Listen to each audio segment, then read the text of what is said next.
Welcome to Buzzed and Baffled, the podcast where the wine flows, the stories twist, and the truth is always stranger than fiction. We laugh, we sip, and we dive into tales that leave us buzzing with questions and baffled by reality. But before we uncork the weirdness, a quick disclaimer. We're not experts, just curious storytellers with glasses in hand.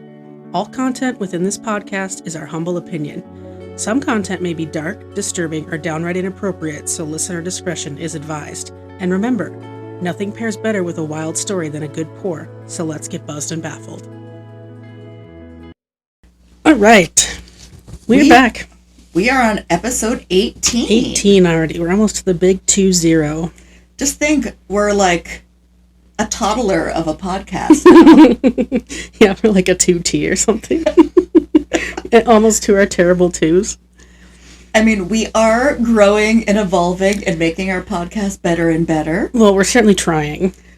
We have the new intro that you shouldn't have to really strain to listen to and then blast yourself when the regular stuff comes on. So why don't you tell the people why we made some adjustments to our sound here? Because when we were driving to Wisconsin Dells, Kyla made me listen to the podcast. For the first time. I'd never done it before. And I definitely had some notes for myself. Yeah.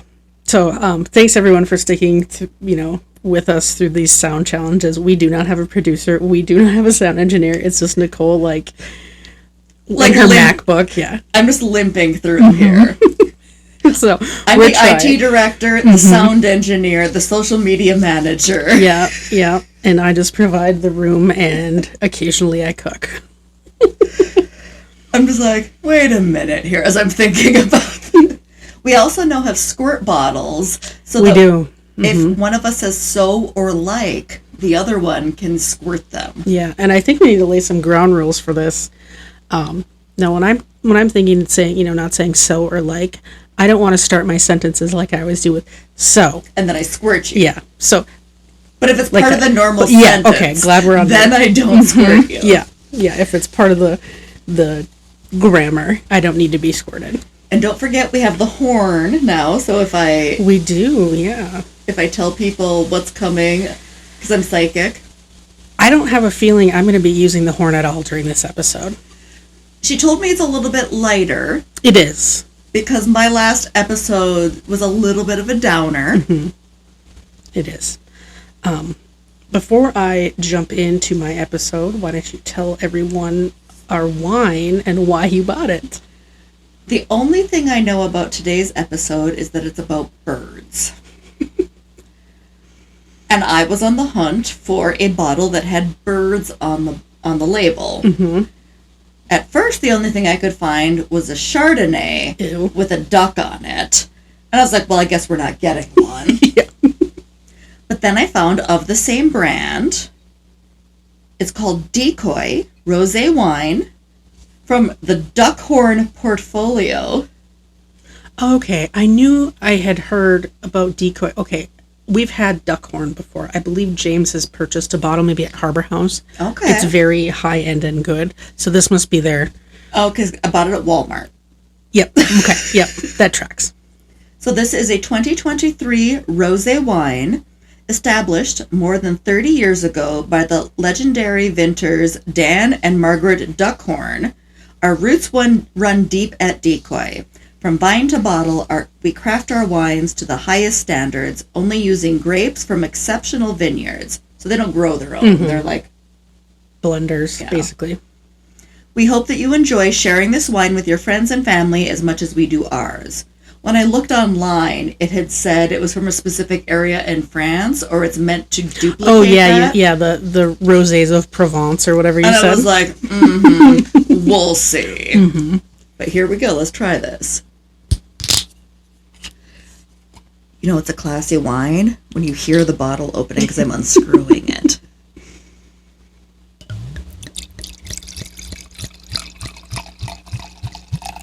It's a heavy pour, Nicole. Duh. We're just going to let you enjoy some ASMR for a second.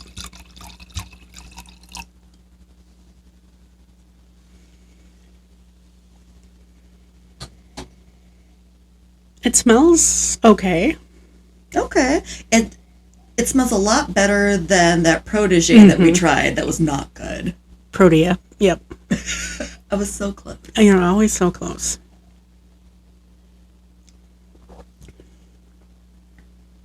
It's not bad. No. It's like a standard everyday table rosé. Yeah, this is... It could go with a bunch of things. This is something you would bring to a large gathering where there's a lot of people. Because no one can find something wrong with it. It'll be pleasing to This everybody. is something you purchase by the case for an event. Mm-hmm. It's fine. I'm guessing it was like $11. I'm assuming. I don't look at prices, so I don't know. But like this is definitely like when you have an open bar at your wedding or a party, this is the wine you give them. And I'm not mad about it. No, I could drink this all night. You know, the best variety of wine is free. Unless it's Chardonnay. I don't want to do that shit. I will drink gin and tonics if that's my option. And also, I won't go to a wedding if there's not a bar. It doesn't have to always be an open bar, but there has to be a bar. I'm not going to a dry wedding. No, thank you for that. Okay.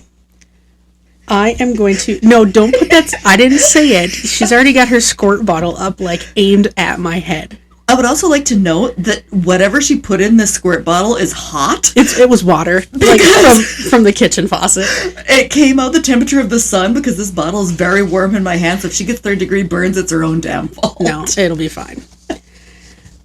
So this is going to be a twofer, not a 2-episode, but a 2-story episode. So 2 stories in one 1-hour session. And you'll kind of find out why. They're not related other than they're both about birds. Mm-hmm. And pretty much since we started the podcast, this was one of the things that I always had in the back of my mind that I knew I wanted to do. But I did not know when or how, because I knew the story that I wanted to tell. There's no way I would be able to get a full hour out of it. Mm-hmm. You could say there's not a lot of meat to it. Just hold on to that thought. Mm-hmm. And I wasn't sure what else to pair it with. And when I was down in Florida for work, sitting in the very cold hotel room on purpose, eating my chicken wings in bed, I was like, I'm going to find something to pad this story with. And this is what you're getting. She's going to fluff it up. Mm-hmm.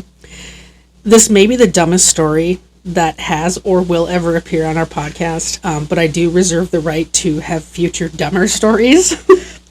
I mean, yeah, that's what this is about. Mm-hmm. And I picked this now because I knew the last couple of episodes were pretty dark, and I wanted to make sure we had something a little bit lighter in between. Not everything can be Nicole's dark world. So I knew I was finally ready. But before I get to the main event, I'm pretty much playing for time here. So my quest to make this a complete episode, I scoured the internet, which translates to spending 5 minutes on Wikipedia, looking at various stories. But there was nothing that I could. There's no links. I didn't fall into a Wikipedia clickhole for my main story. Mm-hmm. I'm going to tell you about something slightly adjacent, which is pigeons. Pigeons are good. I like pigeons. I'm not going to tell you about like gross street pigeons. The thing about pigeons, though, is that they're dependent on humans. And so they wouldn't stay alive unless we kept feeding them. And so they're actually quite sad. Why do you have to ruin everything? I'm trying to tell you a funny story about pigeons. And now you're like tugging at my heartstrings about fucking pigeons. Yeah, the next time you see a pigeon, it's just like Ted. They have nowhere to go. They shut on my office building all the time. But I am going to tell you about the way cooler type of pigeon, which is homing pigeons. Mm. This is so dumb, I can't even believe I'm going to read this, but here we go. Homing pigeons are a variety of domestic pigeons, scientific name Columba livia domestica, that are selectively bred for their ability to make it back to their homes over very long distances. Until the introduction of telegraphs, pigeons were used commercially to deliver messages, which was referred to as pigeon post. Now I'm picturing, like, writing the tiniest little note and like wrapping it around their little leg with a twisty tie and just like sending it on its way. Yeah, you're pretty much right. And how it worked was you had to transport the pigeon away from its home because you wanted it to go home. So where you were sending the message to is the pigeon's home. Well, that doesn't seem effective. So I have to go and drive the pigeon from its home. Why wouldn't I just tell the people when I'm at the home picking up the pigeon? I don't know. Like, if I'm already there picking up the pigeon, why would I not just tell you the message while I'm there? I think it'll be explained a little bit better later on because there's like war stuff. Okay. Which that makes a little more sense. Yeah, this wasn't sending love notes or like this notes wasn't to your like, friends. like text messages. Yeah, not to each other. No. This is a way to get messages. It's not like we each have a box of pigeons, and like at the beginning of the week we switch them out so that we can send notes to each other. Yeah. Okay. Transporting the pigeons from their home to a certain place, they'd bring them in cages, and then they attach a message. Then the pigeon. I'm going to say pigeon probably 70 times. Ha ha.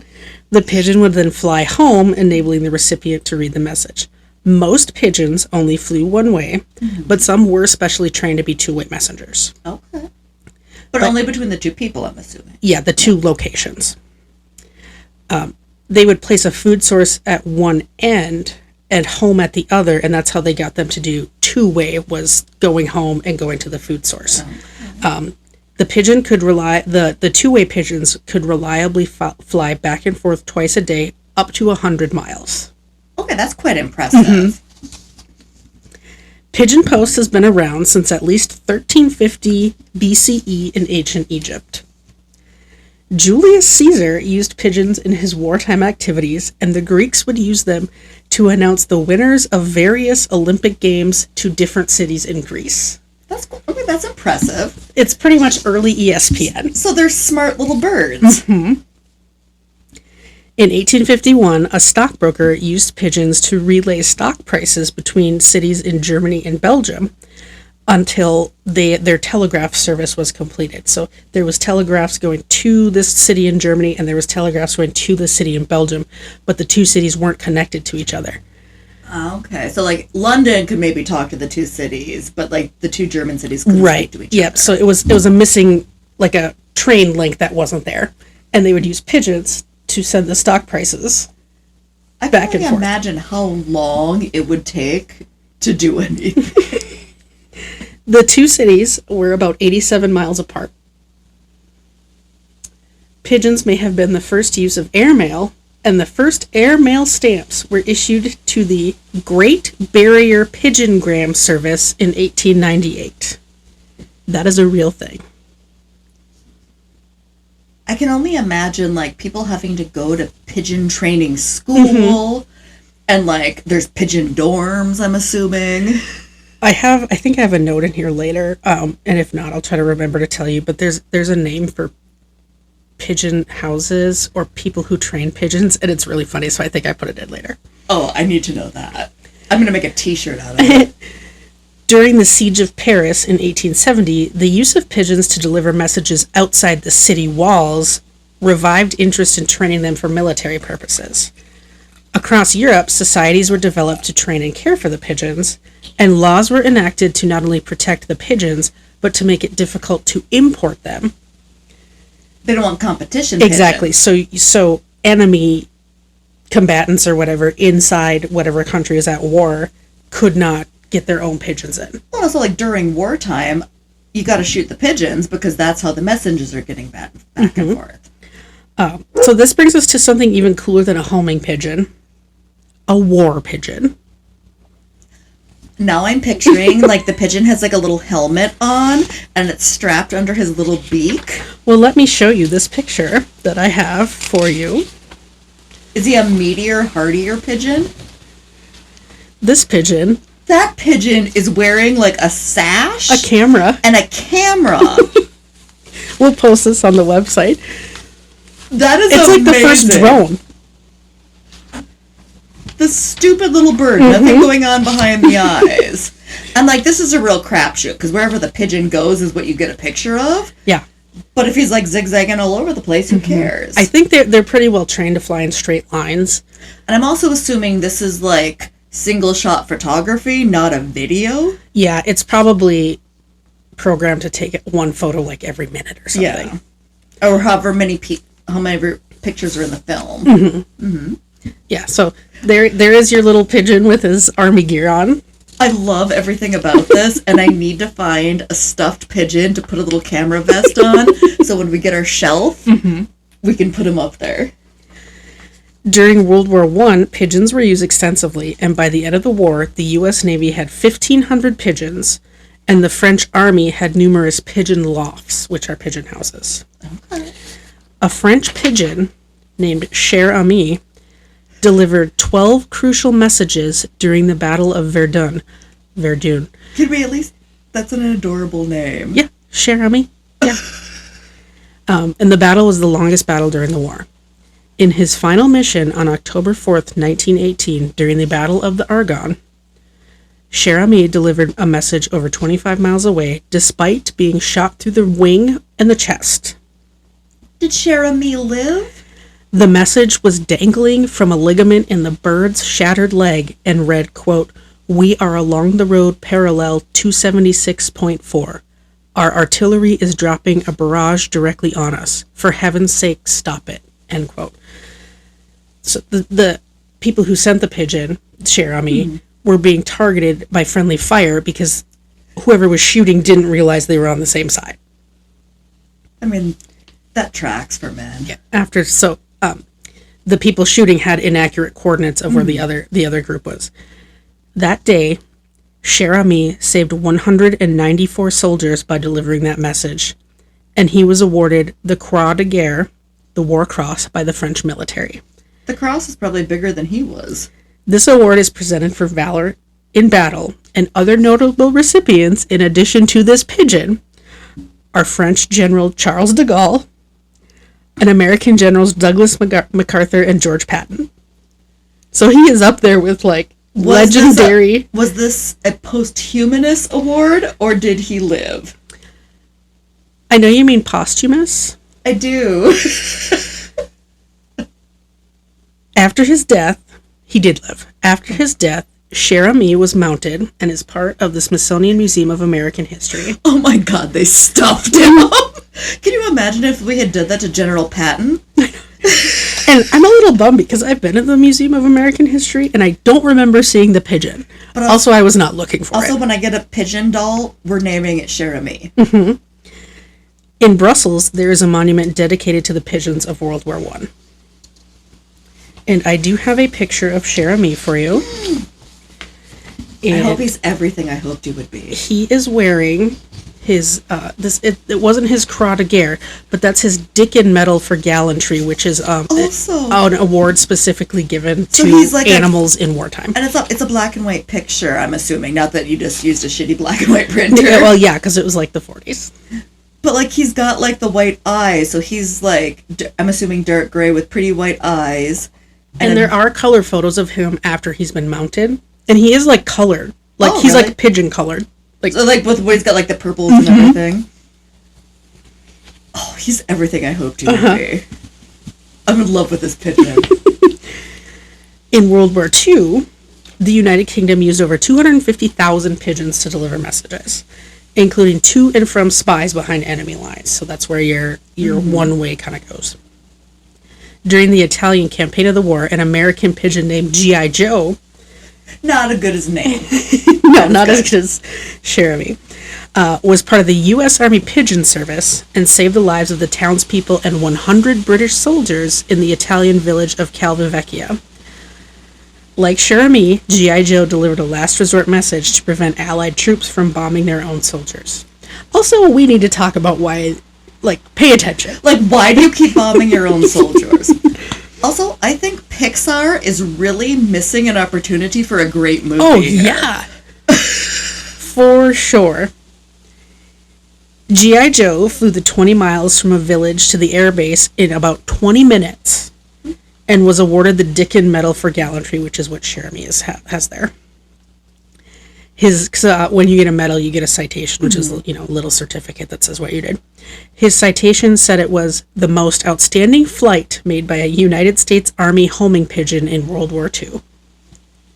So I got a question. You might not even have the answer to this, but these are the things that come into my mind as I'm like a squirrel looking for nuts as you're talking. Does each homing pigeon have like a singular handler? No. Or is it just coming back to the home base? Yeah, it's location based. So it's not like a dog in the military where the dog has a handler. Yeah. It's, there's people who are trained to take care of them, but they'll fly to so whatever. So there's 2,500 pigeons, but they're not 2,500 handlers. Yeah, that'd be insane. I know if I was handling these pigeons, I'd get real attached to them. I think we know this. Mm-hmm. The Dickon Medal was presented by the UK during World War II to honor the work of animals during the war. G.I. Joe was the first non-British recipient of this medal. Actually, so that picture I think is G.I. Joe. I messed up on there. It says Cher Ami, but that's you writing I typed that in because I couldn't find a picture of Cher Ami not being stuffed. That's why. Because you knew that would disturb me and I wouldn't like it. Yeah. So this is G.I. Joe. That's G.I. Joe with his Dickon Medal. Sorry about that. False information. I'm the worst. G.I. Joe survived the war and died at the age of 18 at the Detroit Zoological Gardens. I like that there's an airplane flying real low over us as we're talking about this. 18? I didn't know a pigeon... I mean, I guess a macaw can live to be 75. Yeah, I did. So why couldn't a pigeon live to 18? I've never once in my life thought about a pigeon's lifespan other than assuming it was short. Well, yeah, like a garbage pigeon is going to be short. How long does Cher Ami live? I don't know. I'm going to look this up later. You can look, yeah. I have so many questions. You've opened a can of worms. As I was reading this, I was like, this actually isn't the dumbest thing I've ever done. It's close, but... Hyperfixation. So he died at the Detroit Zoological Gardens. Overall, 32 pigeons were awarded the Dickon Medal for services in World War II. Mm-hmm. And there were other animals that were awarded. And actually, we'll go to the Wikipedia page later because there's a list of, notable pigeons. There's more than one. And I had to keep it down to one or two. So. She's like, otherwise the whole episode is just these pigeons. And it's just, at a certain point, just listing the wars that they fought in that none of us know anything about. After World War II, the use of pigeons largely waned because we had much better technology. We had radio and all that stuff. And that's why we have a bunch of pigeons just flying around every city because we bred them all to be dependent on us. And apparently get shot at because we're extra mean. So even though the popular use of them waned, MI5, the British Security Service, remained concerned over enemy use of pigeons, and I do have the name for the pigeon thing. It's coming up here. Contracted with a pigeon fancier, and that's the name of someone who keeps pigeons. I love it. I love everything about it. Up until 1950, just in case some enemy decided to bring back pigeons. So they kept training a pigeon fancier just in case? They kept, paying these... I'm assuming there's more than one pigeon fancier for, 4 years after the war, in case. I want to be a pigeon fancier. Although I can't even get the crows to come fully to my house. I don't know. I think pigeons might be a little more... pliable? Yeah, a little more... a little less leery of you. I'm willing to bet I could just walk up to one and just grab it and just take it home with me. Be okay, I live here now. The pigeons that are on my parking deck at work, I've almost hit them about 1,000 times because they don't move. There are pigeons outside the office in Calumet, but there's one pigeon that I call him the king pigeon because he's significantly taller and much more purple than the other pigeons.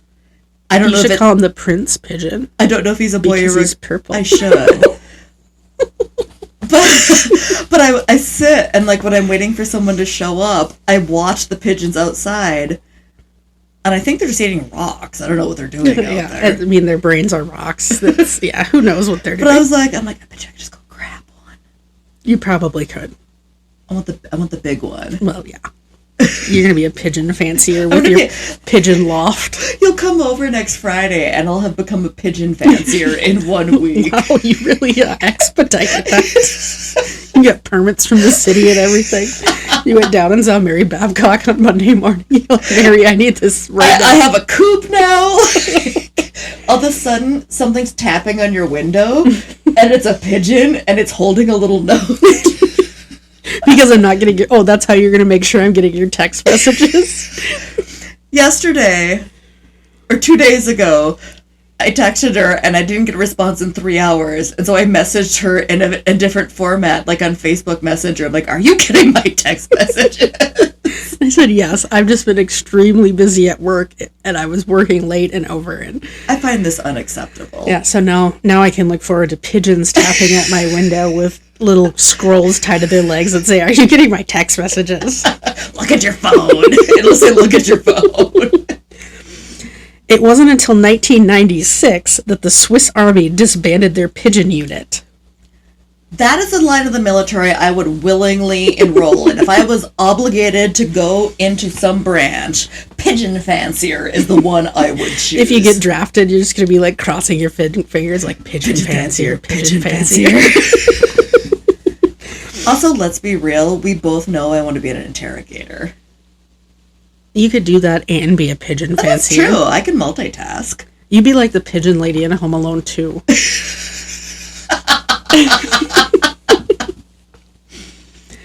As recently as 2016, some Middle Eastern countries have occasionally intercepted and accused other countries of using pigeons to deliver messages to operatives. Well, I mean, it is a good under the radar kind of especially way to do now. it. Yeah. And whether that's true or not, these are the things that the Islamic states are saying in the news or whatever. But also, like, if you're in an area where technology doesn't easily... It's like me trying to text you on an Android. If it just doesn't work, then maybe I need a pigeon. But that would be a good way to, if you have spies in Baghdad or whatever, nobody's going to pay attention to a pigeon anymore. I could just be on the street feeding pigeons and, like, the certain one's going to land. Exactly. We're going to get a spy killed by talking about We probably are. I know. Now the CIA is going to come and get us. That's the pigeon part. So that's the pigeon part of the story. I think I've vamped long enough about pigeons. So it's time to move to the main event. Okay. And it's not a pigeon, but it is a bird. Before I get into it, keep in mind the phrase, running around like a chicken with his head cut off. No. That sounds terrible. She fed me chicken tonight. Yeah, we had chicken for dinner. And I was like... On purpose. I get to eat dinner before you tell me this story, right? Because I don't know if I'll be able to eat it afterwards. This is the story of Mike the Headless Chicken. I have so many questions. How long was he headless? I'm going to tell you. Mike was a Wyandotte chicken and was born on April 20th, 1945. Don't be looking at the picture through the back of the page. There's a picture there. What's a Wyandotte chicken? A Wyandotte chicken is, I have a description about it, so I'll tell you in a second. I'm assuming it's a breed. Yeah. It's a breed of chicken. A variety or whatever you want to call it. Was born April 20th, blaze it, 1945 in Fruita, Colorado. And I've tagged Fruita on our thing over there. It's in the western Colorado. So it's the one over on the border by Utah. Yes. North of Grand Junction a little bit. Wyandotte chickens are raised for both their brown eggs and their yellow-skinned meat. So they're raised for... It's the best of both worlds. Yeah, they're raised for eggs and meat. I mean, I want a Wyandotte chicken now. They're also kept for showing. Is that why we have the Wyandotte golf course by chance? I don't think it's named after a chicken. Not after the breed of chicken? I don't think so. Okay. I think Wyandotte chickens and Wyandotte golf course are probably named after something else called Wyandotte. Because there's also a Wyandotte, Michigan. Oh, really? I didn't know that. My friend Sharon was from there. I really fell down a rabbit hole like I said, I was in Florida eating chicken wings in bed while I was doing this. And I kind of clicked through a lot about how they bred and developed different varieties of chickens, because there's a lot of kinds of chickens that I had no idea about. Meat chickens are kind of gross. And even within Wyandotte chickens, there's different coloring patterns and stuff.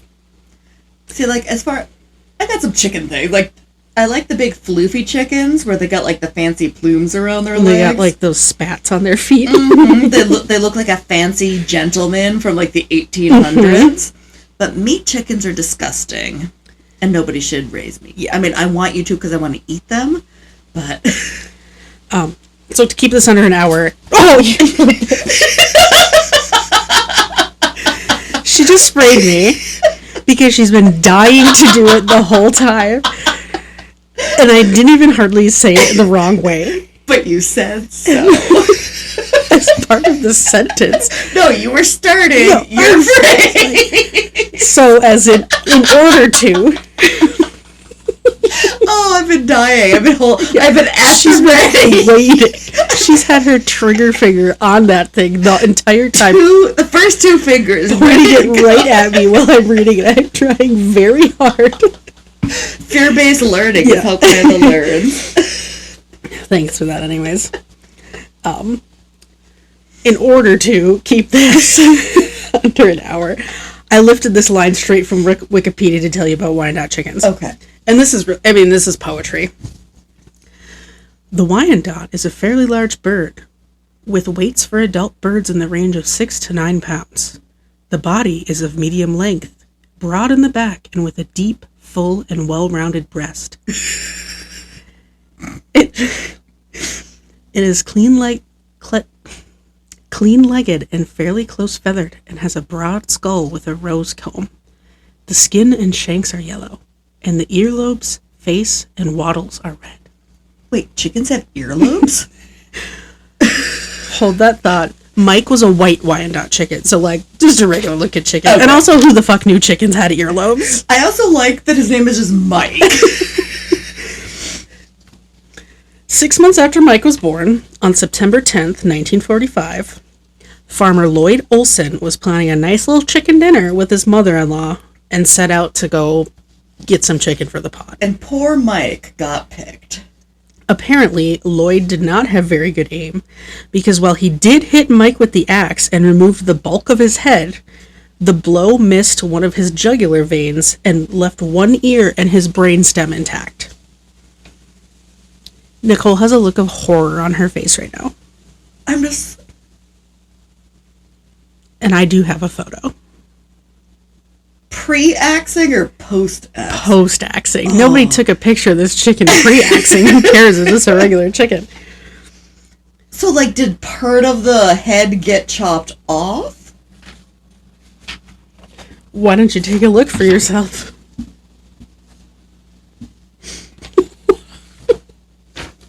What the fuck is that? Oh, no, I just looked down! Oh, no! Mike's head is at the bottom of this picture. I actually don't know if that's his head or if it's just another chicken's head, but there is a head at the bottom of this picture. Check out buzzandbaffled.net to see for yourself. Oh my god, I'm just horrified by this. And I thought my story about Bobby Joe Long was dark, Kyla. We have a decapitated zombie chicken running around now. I'm so glad I didn't listen to this before I ate the chicken. When Mike didn't die, the farmer decided to see how long he could keep him alive and fed him a mixture of milk and water with small grains of corn and worms delivered through an eyedropper. Where did he put that? Into his esophagus. Okay, because, like, there's no beak? No, there's no head. He does not have a head. Like, that's like a 1 in a million shot, because I'm assuming this is his brainstem right here. And so it's just like the lizard brain with... Okay. After scientists heard about Mike, their curiosity was piqued, and researchers from the University of Utah examined him. They determined that a blood clot formed in his jugular vein, preventing him from bleeding out. And because his brainstem was intact, his basic reflex reactions were preserved. Because it's not, like, as much as a chicken thinks, not thinking anymore. And this sentence killed me. Mike tried to preen his feathers even though he literally did not have a head. So it's like when a three-legged dog tries to scratch themselves with their leg that doesn't exist. But also, like, how and why? Because the brainstem is not like a thinking part of the brain. It's a reactionary part of the brain. But it's a reflex to preen. Oh, is it? Yeah. Okay. He also tried to peck for corn and crow. But it was more like a gurgling sound from his throat.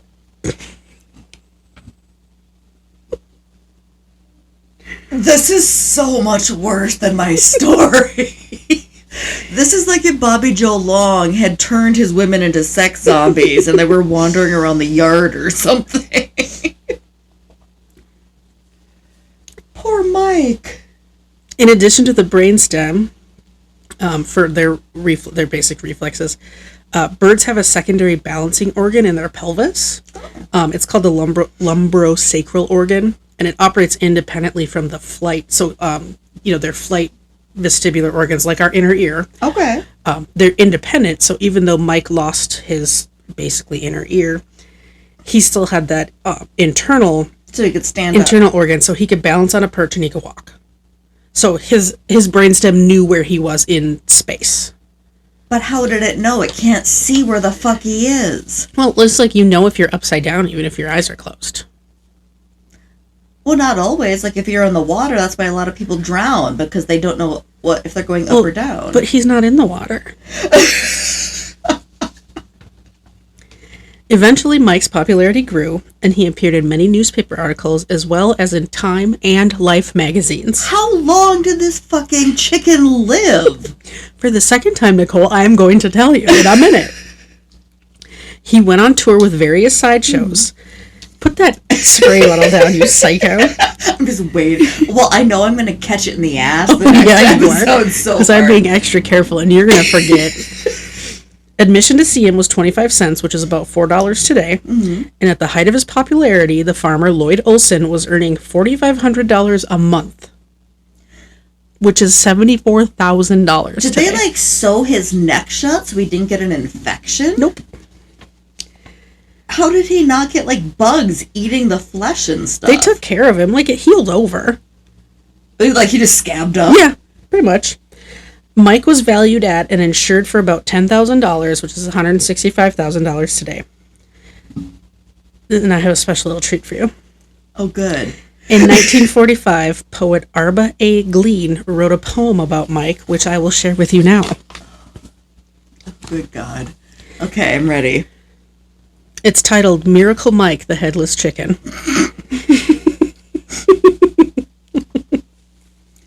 So we're not talking about one of the greats right here. No, this is no Annabelle Lee. No, this is not a Henry Wadsworth Longfellow poem we're going to have.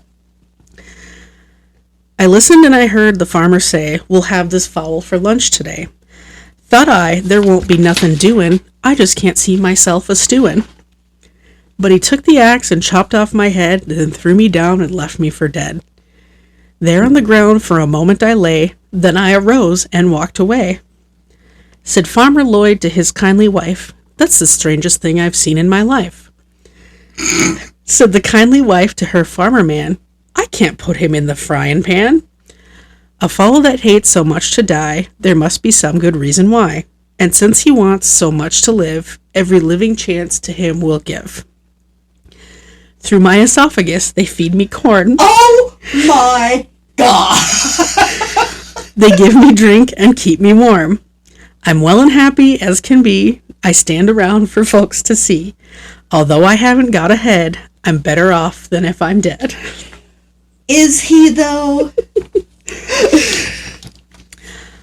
On March 17th, 1947, in a motel in Phoenix, Arizona, Mike met the same fate as so many of our young stars. He started choking on his own mucus in the middle of the night. It's like he was outside the Viper room. Uh-huh. The Olsons had accidentally left their syringes and equipment at the sideshow the day before and were unable to save Mike. That's how they kept his trachea and everything clean of mucus. After surviving 697 days, That's over a year. 553 of those without a head, Mike died. He holds the Guinness World Record for longest surviving chicken without a head.